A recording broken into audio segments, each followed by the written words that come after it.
कहानी को कम से कम शब्दों में और बेहतरीन तरीके से एक्सप्लेन कर रहा हूँ, तो वीडियो को एंड तक जरूर देखना। और एक चीज क्लियर कर देना चाहता हूँ, इंडिया और अमेरिका के बीच में काफी ज्यादा कल्चरल डिफरेंस है। जैसा कि इंडिया में ट्रूथ और डेयर गेम लोग ना के बराबर खेलते हैं, तो आप इन चीजों से ज्यादा रिलेट नहीं कर पाओगे। और जैसा कि इसका नाम है द ड्रामा, वैसे इसका काम है ड्रामा के अलावा आप इससे ज्यादा कुछ एक्सपेक्ट मत करना। कहानी के शुरुआत में हमें चार्ली को दिखाया जाता है, जो एक कैफे में आता है और वहाँ एंटर करते ही उसे एमा नाम की लड़की दिखाई देता है, जो ध्यान लगाकर कुछ तो पढ़ रही थी। कहा जाए तो चार्ली को एमा पसंद आ गया था। फिर कुछ समय बाद वो उससे बात करने की कोशिश करता है, लेकिन एमा उससे बिल्कुल भी रेस्पॉन्स नहीं कर रही थी। तो चार्ली को लगता है उसने उसे डिस्टर्ब कर दिया है, तो वो उससे माफी मांग रहा था। तभी एमा उसे नोटिस करती है और अपने ईयरबड को निकालती है और वो उससे कहती है, माफ करना, मुझे इस कान में सुनाई नहीं देता, और क्या आप अपने बात को फिर से दोहरा सकते हैं। और ऐसे ही चार्ली और एमा पहली बार मिले थे। फिर हमें 2 साल बाद के वक्त को दिखाया जाता है। उन दोनों को एक दूसरे से प्यार हो गया, वो लिविंग में रहते हैं और अब उन्होंने शादी करने का डिसाइड किया है। वहीं चार्ली अपने दोस्त माइक के साथ वेडिंग वाउस लिख रहा होता है, जो शादी के दौरान एमा के बारे में सबके सामने उसे बोलना होगा। एमा थोड़ी अजीब तो है, फिर भी वो काफी हंसी मजाक करने वाली लड़की है। वो सीरियस सिचुएशन को भी जॉयफुल बना देती है, जो उसे काफी ज्यादा पसंद है।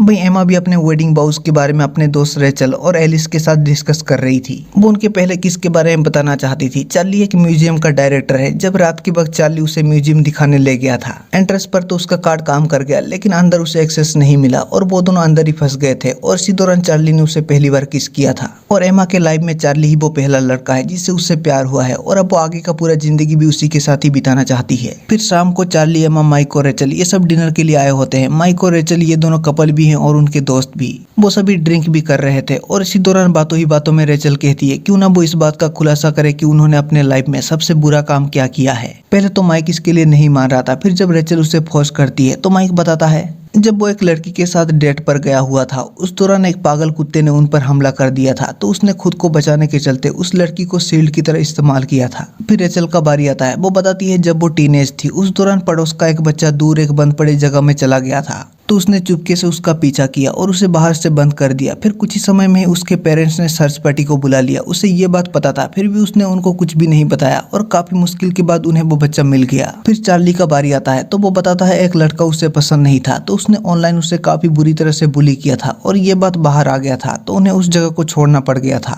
फिर एमा का बारी आता है। वो बताती है एक बार उसने स्कूल शूटिंग का प्लान किया था, और ये सुन सभी एकदम हक्के बक्के रह जाते हैं। एक बार के लिए तो चार्ली भी हंसने लगता है। उसे लग रहा था एमा मजाक कर रही है, लेकिन एमा बताती है कि हाँ ये सच है। यहाँ तक कि उसने अपने डैड के राइफल को भी तैयार कर लिया था, और जब वो शूटिंग का प्रैक्टिस कर रही थी, उसी दौरान ही उसकी आवाज से उसका एक कान डैमेज हो गया था। और ये सुन चार्ली कहता है लेकिन तुमने तो मुझे कहा था कि तुम पैदाइशी एक कान सुन नहीं सकती थी। तो एमा कहती है नहीं, मैंने झूठ कहा था। और ये सुन रेचल एमा पर भड़क जाती है, क्योंकि उसका एक कजन स्कूल शूटिंग में मारी गई थी। दरअसल अमेरिका जैसे देशों में गन इलीगल है और स्कूल में लड़के एक दूसरे को खूब बुली भी करते हैं, और इस सबसे परेशान होकर लड़के स्कूल में अक्सर शूट आउट प्लान करते हैं, जिससे काफी बच्चे मारे भी जाते हैं। फिर डिनर के बाद वो सभी अपने अपने अपार्टमेंट में आ जाते हैं। चार्ली को एमा का वो सच्चाई पता तो चल गया था, लेकिन अब वो उस बात को बढ़ा चढ़ाकर तमाशा खड़ा नहीं करना चाहता था। फिर रात को सपने में चार्ली को अपने वेडिंग सेरेमनी का एक नजारा दिखाई देता है, जिसमें किसी गनमैन ने उनके वेडिंग में जितने भी लोग आए थे उन सभी को मार दिया था। फिर जब एमा उठती है तो उसे चार्ली वहां दिखाई नहीं देता, लेकिन ऐसा पहले कभी नहीं हुआ था। तो एमा मन ही मन घबराने लगती है,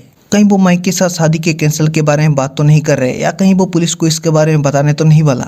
लेकिन कुछ ही समय में ही चार्ली कॉफी लेकर वापस आ जाता है। वो चाहकर भी उस बात को अपने दिमाग से निकाल नहीं पा रहा था, और वो फाइनली उससे पूछता है आखिर उसने वो बात सबके सामने क्यों रखा, और कुछ तो वजह होगा जिस वजह से उसके दिमाग में वो ख्याल आया। तो एमा बताती है उसका बचपन भी बाकी बच्चों के जैसा ही नॉर्मल था, लेकिन जब वो एक दूसरे शहर में शिफ्ट हुए और उसने एक नए स्कूल में एडमिशन लिया जहां उसके एक भी दोस्त नहीं थे, जिस वजह से बच्चे हर वक्त उसे बुली किया करते थे। फिर भी उसके दिमाग में ये बात नहीं आया था, लेकिन उस दौरान पहले से ही काफी ज्यादा स्कूल शूटिंग हुआ करते थे, तो उसके दिमाग में भी ऐसा कुछ करने का ख्याल आया, और उसने सिर्फ उन्हीं लड़कियों को टारगेट पर रखा था जो उसे रोज बुली किया करते थे। एमा ये क्लियर कर देती है कि वो विक्टिम है, उसने ऐसा कुछ करने का सोचा था, लेकिन उसने ये किया नहीं। उसके बाद भी चार्ली अपने दिमाग से उस बात को निकाल नहीं पा रहा था, क्योंकि शुरू से उसके मन में एमा का एक क्लीन इमेज था, लेकिन उसका वो सीक्रेट अभी हर चीज में एक स्पीड ब्रेकर की तरह उसे रोक रहा है। और जब वो फोटोशूट के लिए गए होते हैं, उस दौरान भी चार्ली को लगता है जैसा कि वो छोटे एमा के साथ खड़ा है और उसने एक बंदूक को पकड़ा हुआ है। फिर रात को जब वो दोनों इंटीमेट हो रहे थे उस दौरान जब एमा डोमिनेटिंग होकर चार्ली को चाटा मारने लगती है तो चार्ली उसे कहता है उसे ये बिल्कुल भी पसंद नहीं, वो अब बदल गई है या फिर वो पहले से ही ऐसी थी। फिर एमा उसे कहती है तुम्हें वही गन वाली बात परेशान कर रहा है ना। फिर एमा बताती है उसने 4 लड़कियों को मारने का डिसाइड किया था, लेकिन उसके कुछ दिनों बाद ही एक और बुली लड़के ने स्कूल में शूट आउट कर दिया जिससे 3 बच्चे मारे गए और इससे उसे काफी बुरा लगा और उसने शूटिंग को रोकने के लिए एक ग्रुप को भी ज्वाइन कर लिया जिसमें बाकी बच्चे उसके दोस्त बनने लगे और उन्होंने शूटिंग के खिलाफ प्रोटेस्ट भी किया था। फिर उसने अपने डैड के राइफल को नदी में फेंक दिया और ये सुन चार्ली के दिल को भी थोड़ा राहत मिलता है और एमा भी कहती है वो इस सब के बारे में और बात नहीं करना चाहती और चार्ली उसे गले से लगा लेता है। लेकिन उसके बाद भी चार्ली के मन से वो बात नहीं जा रहा था और वो एमा को उस नजर से देख रहा था, यहाँ तक कि अगर किसी जगह में उसे गन का ड्राइंग भी दिख जाता तो उसे वहाँ पे एमा नजर आता। वही एमा भी परेशान थी क्योंकि वो नहीं चाहती थी कि उस पुरानी बात को लेकर उनका शादी टूट जाए। फिर शाम को जब एमा उसके साथ इंटीमेट होने की कोशिश करती है तो चार्ली तैयार नहीं हो पा रहा था, तो एमा कहती है वो उस बात के बारे में ना सोचे। तो चार्ली कहता है वो उस बारे में नहीं सोच रहा था लेकिन अब वो सोच रहा है और वो काफी ज्यादा परेशान हो जाता है। तो एमा उसे शांत करने के लिए अजनबी बनकर उससे बात करने की कोशिश करती है, लेकिन फिर से उनके बीच में आर्ग्यू होना शुरू हो जाता है और एमा उसे कहती है मैंने देखा था तुमने उस कप को डस्टबिन में फेंक दिया था जिसमें गन का ड्राइंग है। लेकिन चार्ली इसके लिए मना कर रहा था। फिर वो चीजों को नॉर्मल करने के लिए एमा की जैसे ही फनी बनने की कोशिश करता है और उसके पैंट को नीचे खींच देता है, लेकिन उठते वक्त उसका सर उसके जो पर जा लगता है जिससे एमा को थोड़ा चोट लग जाता है। लेकिन इससे उनका आर्ग्यू अब शांत हो गया था।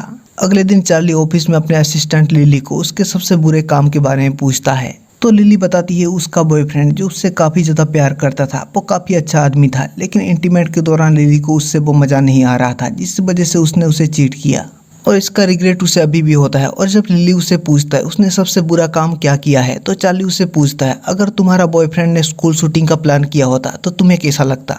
तो लिली बताती है वो उसे छोड़ देती, वो उसके लिए काफी बड़ा रेड फ्लैग है और उसे भी पता था चार्ली किसी चीज को लेकर कुछ दिनों से परेशान है।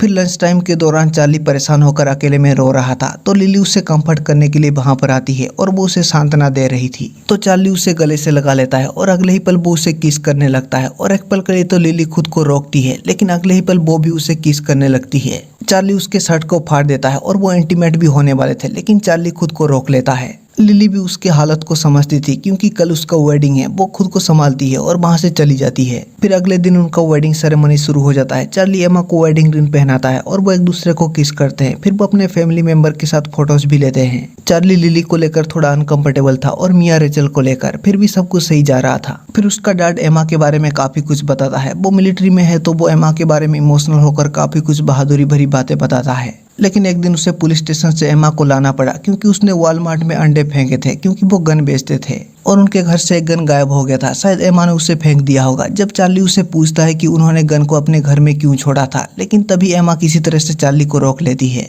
और जब रेचल जो कि उनके वेडिंग का मेड ऑफ ऑनर है वो कुछ बताती है, भले ही वो एमा के उस बात को लेकर थोड़ी बहुत उससे परेशान थी, फिर भी वो साफ तौर पर वो बात नहीं बताती। फिर भी वो मजाक के साथ उसका बुराई भी कर रही थी जिससे वहाँ का माहौल थोड़ा अकवर्ड बन जाता है और एमा फ्रेश होने के लिए वॉशरूम में आ जाती है। लेकिन तभी उससे बाहर से किसी को स्कूल शूटिंग के बारे में बात करते हुए सुनती है जिससे एमा और भी ज्यादा परेशान हो जाती है। और जब वो बाहर आती है तो वो लिली थी। वो उससे जानना चाहती थी कि वो किस बारे में और किसके साथ बात कर रही थी। लिली को पता नहीं तब वो गन शूटिंग प्लान करने वाली लड़की कोई और नहीं बल्कि एमा थी। तो वो उससे कहती है नहीं, वो तो बस ऐसे ही अपने दोस्त के साथ बात कर रही थी। फिर एमा चार्ली को एक प्राइवेट रूम में ले आती है और वो उसे बताती है रेचल गन शूटिंग वाला बात वहाँ फैला रही है और वो नहीं चाहती कि उनके पेरेंट्स और इतने लोगों के सामने वो बात आए। लेकिन उसे नहीं पता था कि चार्ली ने ही वो बात लिली को बताया था। तो एमा सब कुछ क्लियर करना चाहती थी और वो लिली को वहाँ पर बुला लेती है। तो लिली बताती है इसमें उसका कोई गलती नहीं है, चार्ली किसी गन शूटिंग बात को लेकर परेशान था और वो रो रहा था तो उसने उसे कंफर्ट किया और इसी दौरान गलती से उन दोनों ने किस कर लिया,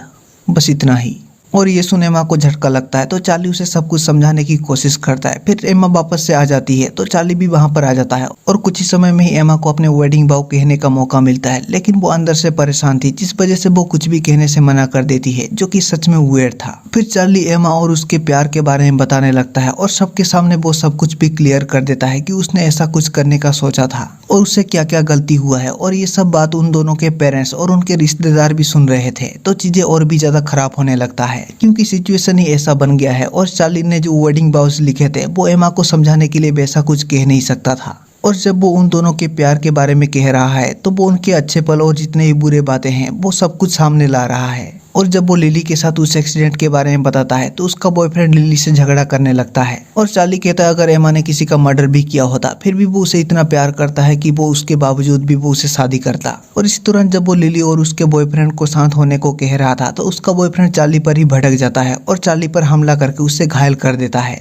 जिससे वहाँ सब कुछ खराब हो जाता है और सभी खुद को सही साबित करने के लिए एक दूसरे से झगड़ा करने लगते हैं। तो एमा परेशान होकर वहाँ से निकल जाती है। उसके मॉम डैड चार्ली को संभालते हैं। चार्ली वहाँ चारों तरफ एमा को ढूंढता है लेकिन एमा वहाँ कहीं भी नहीं थी। फिर वो निराश होकर अपने अपार्टमेंट में आ जाता है और वो एमा को बार बार फोन भी करता है लेकिन एमा उसका कोई भी जवाब नहीं देती।